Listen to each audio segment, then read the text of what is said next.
Carl and Damon here from Brrraains A Head-Banging Life, gbhblofficial.com for sure. And they made what into a TV series, Earthworm Jim, Season 1, Episode 11. Bring me the head of Earthworm Jim.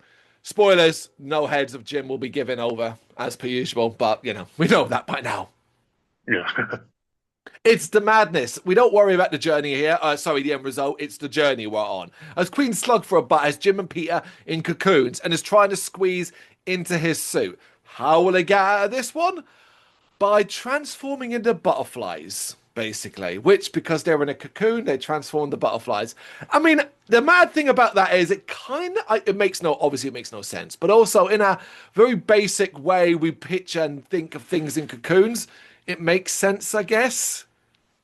Yeah, it's a very stupid comedy, but yeah, I chuckled though.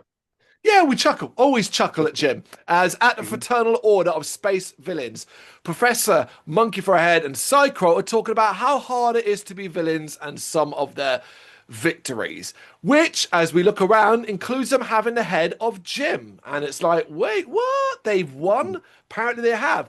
But let's go back a day and it'll all make sense in a moment. Because, still together at the Order, the pair argue over whose job it is to take out Earthworm Jim. And it all comes back to the suit. So, in a moment of rare genius, Professor Monkey for a Head builds another one. Thinks, why don't I build another one? But the reality is, it will not be another one because he needs another battery from the gods, and they won't give him one. In fact, last time we tried, they turned him into a bread maker. The idea being that is what powers Jim's suit. Any suit he builds, that the Professor Monkey for a Head builds, would be weak. Basically, it wouldn't have the strength and abilities of Jim's suit. Now, this is a good callback, actually, to an earlier episode, weirdly, where we actually learned about the battery and it being a battery from the gods, where Jim had to go and get a replacement one. So we kind of actually linking episodes up here. It turns out there is a world. Very, very rare for this sort of like TV shows to do that. So yeah. Yeah, I remember how excited we would get. Like, what was probably Pac-Man and the Ghostly Adventures is the one that I would argue, of all these small shows we do, I'd argue that was the one that had the most attempt to link things up. But I remember how excited we would get when Viva Pinata would do something that meant a previous episode was canon. And we'd be like, oh my God, it is all occurring, So to get a little thing in Earthworm Jim is kind of cool. Here's the thing though, unlike those other shows where we demanded it after a point and we were annoyed that we never really got that, I don't actually worry too much about it not being here. This doesn't feel like a show that needs it. It's not long enough. And the random nature of how it all plays out. For me, I'm kind of like, I enjoy it for what it is. Yeah. I mean, this sort of show, it makes more sense. Each episode you have a different bad guy, different fight. Jim wins. It makes more sense. So the Adventures of Earthworm Jim. That's it, basically. Yeah. Anyway, Psycho has an idea, but what is Jim up to? He's trying to get ready for a date with the princess, and in usual Jim fashion is going insane. Jim needs to clean his suit because it stinks, and luckily, a dry cleaner arrives outside his home. This is the funniest section of the episode. Jim freaking out about his date and the dry cleaner turning up because, of course, the dry cleaner is run by Professor Monkey for a Head in disguise, a disguise that anybody could see through, but Jim, being Jim, can't.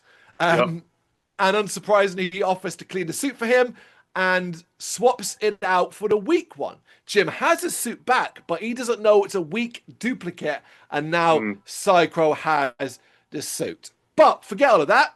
What's Evil the Cat up to? He's decided to become a film star as a way to take over and destroy the world. He ends up being very successful. It's a bit of a parody of Oscars and some famous movie stars, but it ends up with Hollywood chewing him up and spitting him out. Weirdly, I actually think this is a rare miss. This is one of those rare ones where I don't actually think it's too long and it's not very funny.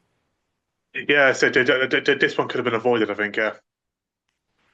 Agreed. Back to Jim and Peter, who are having a nightmare with Psycho. They have no choice but to run, and back home, Jim tries to come up with a way to gain superpowers to basically take on the villains. Of course, nothing works, no nukes, no radioactive flea, or even a cosmic storm. There's some fun references to other superheroes and how they they got their abilities. Yep. Professor Monkey for a Head and Psycho are taking turns with the suit while discussing how to actually take over the world. Jim is left with no choice but to ask the audience for help. One last desperate idea. I love this. They break the fourth wall significantly here, with Jim basically turning and being like, can you help? Yeah. All we have to do is believe and clap hard. But of course it doesn't work, and Jim gives up, feeling useless without his super suit. It is a good point. Earthworm Jim is nothing without his suit. Oh, yeah, he's a worm. Peter encourages them to fight, though, and Jim comes up with an idea. Let the bad guys win. This is how we get to where we are. Basically, Jim is now on the wall. They didn't cut his head off. They just put him on display, or they pretend to anyway, because this is part of Peter's plan. As the villains begin to argue, unsurprisingly, you kind of should have seen this one coming, but the villains start to argue about who actually gets to use the suit. And while they're doing that, Jim is able to sneak away and get back in the suit. It turns out that the taxidermist that was supposed to stuff Jim was Peter in disguise.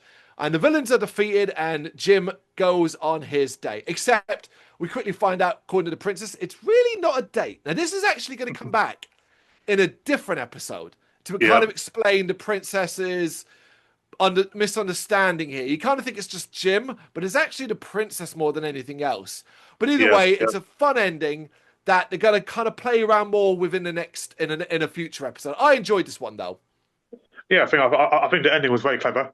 You know, it said it has a lot of imagination. You know, towards the ending. You know, it said it wasn't expected. You know, that's the reason why he's on the wall. You know, it's very very very clever how they come to an ending.